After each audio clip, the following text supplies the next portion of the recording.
To my channel. और आज का जो हमारा टॉपिक है वो है क्वाड्रिलेटरल्स।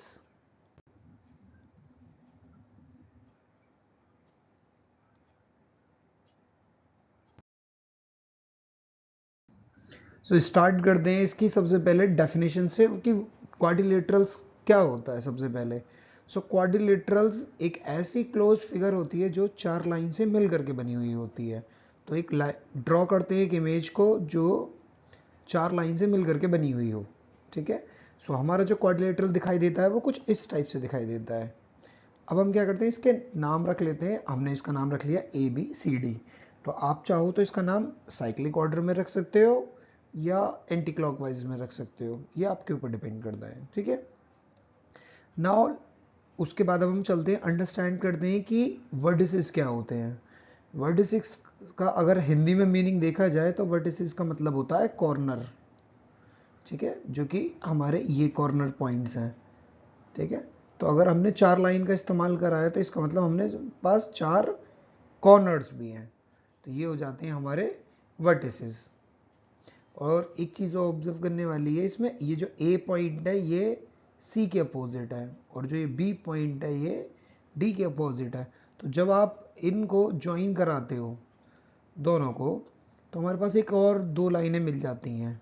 ठीक है, इन्हीं को हम बोलते हैं डायगोनल्स ऑफ द क्वाड्रिलेटरल। तो यानी कि एक क्वाड्रिलेटरल के अंदर आपको चार साइडें मिलती हैं, जैसा कि AB, BC, CD और DA। आप चाहो तो इसका नाम DA को AD भी लिख सकते हैं। ठीक है, उससे फ़र्क नहीं पड़ता है। बस मेन चीज़ ये होती है कि जब आप DA लिखते हैं तो DA का मतलब होता है कि आप D से A की तरफ आना चाहते हो। बट जब मैं इसी का साइड का नाम AD लिखता हूँ तो इसका मतलब मैं A से D की तरफ जाना चाहता हूँ। ठीक है। और इसी क्वाड्रिलेटरल के अंदर जनरेट होते हैं चार एंगल्स भी। ठीक है, जिसका नाम हम चाहे तो angle A, angle B, angle C और एंगल D रख सकते हैं। और हम 3 पॉइंट सिस्टम्स भी यूज करते हैं to write the angle name. Just like अगर एंगल A को लिखना हो तो मैं इसका नाम BAD लिख सकता हूँ या फिर एंगल DAB लिख सकते हैं। सिमिलरली जो रिमेनिंग 3 एंगल्स हैं उनको आप खुद ट्राई करना लिखने की कि 3 पॉइंट सिस्टम के अकॉर्डिंग उन एंगल्स को क्या लिखा जा सकता है। ठीक है। Okay, so moving next. Next topic is adjacent sides. Adjacent sides क्या होती है? डेफिनेशन के अकॉर्डिंग एडजेसेंट साइड्स वो दो साइड्स होती हैं जिनका एक कॉमन पॉइंट होता है। एग्जाम्पल के लिए अगर मैं इस A पॉइंट को पिक करूं तो A पॉइंट से जो लाइन जनरेट हो रही है वो ये है, एक तो AD और वो है एक AB। तो ये जो दो लाइंस हैं ये दोनों लाइंस आपके लिए एडजेसेंट लाइंस हो जाएंगी। सिमिलरली D पॉइंट से जो दो लाइंस हैं इस वाले पॉइंट से, एक तो यही नो डाउट AD या DA ये है और एक ये है, तो इस सिचुएशन में ये दोनों लाइंस इसके एडजेसेंट लाइंस हो जाएंगी। ठीक है। इसी टाइप से एडजेसेंट के साथ साथ और भी लाइंस होती हैं जिसको हम अपोजिट लाइंस बोलते हैं। अपोजिट लाइंस में क्या होता है, इनके में कोई भी एडजेसेंट साइड नहीं होती है। तो एक्चुअल में देखा जाए तो कुल मिलाकर के ये एक दूसरे के आमने सामने ही होती हैं। तो यहाँ पर जो हमारी साइड है ये AB और जो हमारी ये साइड है CD, ये दोनों साइड एक दूसरे के एडजेसेंट हैं, सॉरी अपोजिट है। क्यों? क्योंकि ये एक दूसरे के सामने है। ऐसे ही ये वाली जो साइड है BC, ये इस AD के अपोजिट साइड्स हैं। ठीक है, आई थिंक आपको ये क्लियर हो गया होगा। इसी टाइप से हमारे साइड्स के साथ साथ एंगल्स भी होते हैं, अपोजिट एंगल्स भी होते हैं और एडजेसेंट एंगल्स भी होते हैं। अभी बताते हैं आपको उसके बारे में वो कौन से होते हैं। ये देखो A, आप ऐसे सोचो कि एंगल A के अगल बगल में कौन है। अगल बगल का मतलब है लेफ्ट या राइट में। तो एंगल A के जो लेफ्ट में बन सकता है वो तो एंगल D है। तो इन्हीं दो एंगल्स को बोला जाता है एडजेसेंट एंगल्स। और अगर एंगल B की बात करी जाए A के रेस्पेक्ट में तो ये दोनों एंगल्स एडजेसेंट हो जाएंगे। लेकिन क्या मेरा एंगल A और एंगल C ये दोनों एंगल एडजेसेंट होंगे क्या?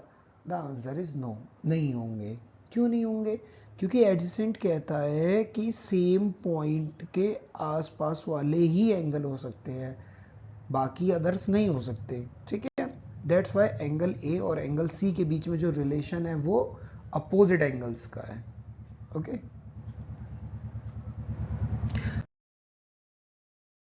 नाउ लेट्स अंडरस्टैंड कि एंगल सम प्रॉपर्टी क्या होती है क्वाड्रिलेटरल की।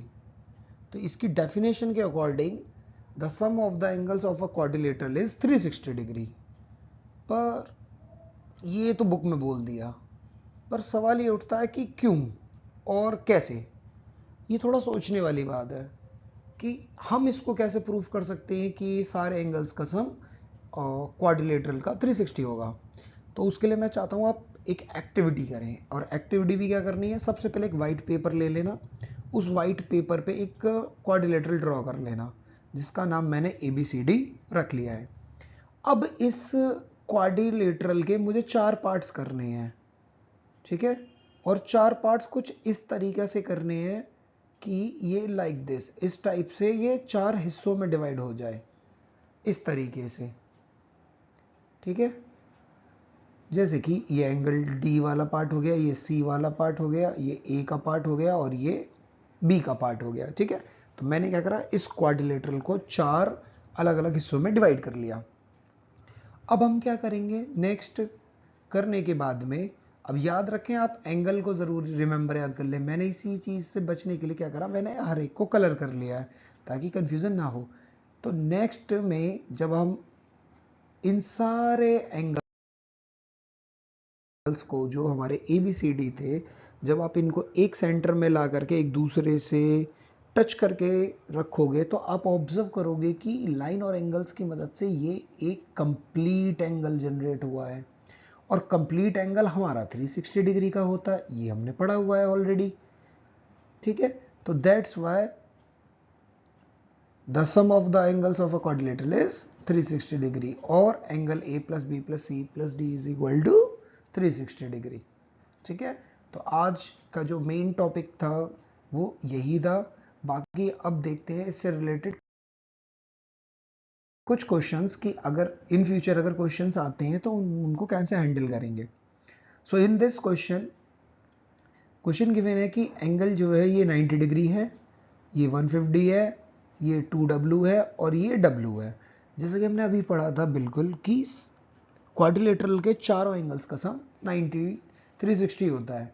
तो हमारे पास यहाँ सबसे पहला एंगल गिवन है 90 degree plus next angle 150 degree plus third angle 2W plus next angle W and that is equals to 360 degree. जब हम 90 और 150 को ऐड करेंगे तो ये आएगा 240, और ये 2W और W को जब ऐड करोगे, क्योंकि ये एक लाइक टर्म्स हैं, तो ये हो जाएगा 3W is equal to 360 degree. So 3W is equal to 360 degree minus 240 degree. अब इन दोनों को माइनस करके आएगा 120 डिग्री। ठीक है, तो यह वैल्यू आ चुकी है 3W की, तो W की वैल्यू आ जाएगी 120 डिग्री डिवाइडेड बाय 3, और इसको कैंसिल आउट करने के बाद हमारा आंसर आ जाएगा 40 डिग्री। तो ये आ चुकी है हमारी वैल्यू W की, विच मीन्स W की वैल्यू का मतलब है ये वाला एंगल, ये एंगल आ गया हमारा 40 डिग्री, और ये था 2W। तो अगर एक चीज 40 है तो उसकी 2 टाइम्स चीज 80 हो जाएगी, तो इसका आंसर हो जाएगा 80 डिग्री। ओके ओके, सो अगर आपको अभी भी अगर कोई डाउट हो तो आप कमेंट बॉक्स में नीचे मेंशन कर सकते हैं।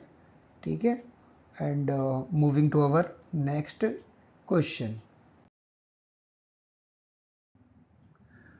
ओके, क्वेश्चन के अंदर क्या कहना चाहता है, क्वेश्चन ये है कि ये एक फिगर है किसी क्वाड्रिलेटरल ABCD की, जिसमें एंगल D की value 70 degree and angle C की वैल्यू लेट से 30 डिग्री गिवन है, एंड OA और जो OB लाइन है, ये वाली दोनों लाइन है, ये एंगल बाइसेक्टर है। ये एंगल बाइसेक्टर क्या होता है, एंगल बाइसेक्टर का मतलब होता है कि एंगल को 2 इक्वल हिस्सों में बांट देना।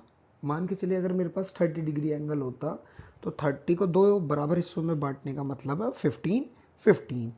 ठीक है, अब हमें ये तो पता है नहीं कि ये कितने डिग्री का एंगल है, तो मैंने क्या करा, इस एंगल को भी x मान लिया, इसको भी x मान लिया, ऐसे इसको y और इसको भी y मान लिया। तो एंगल A जो कंप्लीट है ये हो जाएगा आपके लिए 2x, और जो एंगल B है ये हो जाएगा आपके लिए कंप्लीटली 2y। ठीक है, अब वही क्वाड्रिलेटरल की प्रॉपर्टी, तो क्वाड्रिलेटरल की प्रॉपर्टी के अकॉर्डिंग इन चारों एंगल्स का सम 360 होगा। So 70 degree plus 30 degree plus 2x plus 2y is equal to 360 degree. Okay, तो 70 और 30 को ऐड करेंगे तो ये 100 आएगा, और 2x और 2y में से मैंने 2 कॉमन ले लिया है, और इसको इन ब्रैकेट ये हो गया 360 degree minus 100 degree. Now x plus Y is equal to, इन दोनों को माइनस करके आएगा हमारा 260 डिग्री, और ये जो 2 यहाँ पर अभी मल्टीप्लाई में था अभी आ जाएगा इधर डिवाइड में, और इसको जब कैंसिल आउट करोगे तो ये आएगा 130 डिग्री। सो x प्लस वाई की वैल्यू आ चुकी है हमारे पास 130 डिग्री। ठीक है, नाउ उसके बाद में आप ऑब्जर्व करो, ये जो ए ओ बी इस टाइप से करके बनाया हुआ है, ये है एक ट्राइंगल। जिस टाइप से क्वाड्रिलेटरल के चारों एंगल्स का सम 360 होता है, उसी टाइप से ट्राइंगल के चारों एंगल्स का सम, तीनों एंगल्स का सम 180 डिग्री होता है। ठीक है, तो अगर मैं इस वाले एंगल को एक z एंगल मान लेते हैं, तो x plus y plus z is equal to 180 degree, और x प्लस वाई की वैल्यू ऑलरेडी हमने अभी 133 डिग्री कैलकुलेट करी है, then plus z is equal to 180 degree. तो z इज इक्वल टू आ जाएगा यहाँ से 180 degree minus 130 degree, and that is equal to your 50 degree. ठीक है, तो ये हमारा सेंटर एंगल आ गया है, ये जिसकी हमें वैल्यू निकालनी थी, दैट इज 50 डिग्री। तो इस टाइप के क्वेश्चनों को आप इस तरीके से हैंडल कर सकते हैं। ठीक है, चलिए नाउ अब आप जानेंगे कि कैसे क्वाड्रिलेटरल का डिस्ट्रीब्यूशन होता है। क्वाड्रिलेटरल बेसिकली 3 पार्ट्स में डिवाइड किया जाता है मेजरली। पहली जो टाइप है उसको बोलते हैं हम काइट। ठीक है, दूसरी होती है पैरेललोग्राम, और तीसरी होती है ट्रेपीजॉइडल या ट्रेपीजियम भी। ठीक है, फिर फॉर द ट्रेपीजियम के ही दो, पैरेललोग्राम के 2 पार्ट होते हैं, जिसका एक का नाम होता है रोम्बस और और दूसरे का नाम होता है रेक्टेंगल। इन दोनों की ही खासियत ये है रोम्बस और रेक्टेंगल की, कि ये स्क्वायर जनरेट कर सकते हैं। एक छोटी सी प्रॉपर्टी होती है, उसको चेंज करके इसको जनरेट कर सकते हैं। ये चीज़ हम नेक्स्ट वीडियो में सीखेंगे कि इन दोनों सबकी प्रॉपर्टी क्या होती है अलग अलग, फिर कैसे चेंजेस करके पैरेललोग्राम से हम रोम्बस जनरेट कर सकते हैं या रोम्बस से स्क्वायर बना सकते हैं। ये सब हम नेक्स्ट वाली वीडियो में देखेंगे। आज के लिए इतना ही। Thank you all,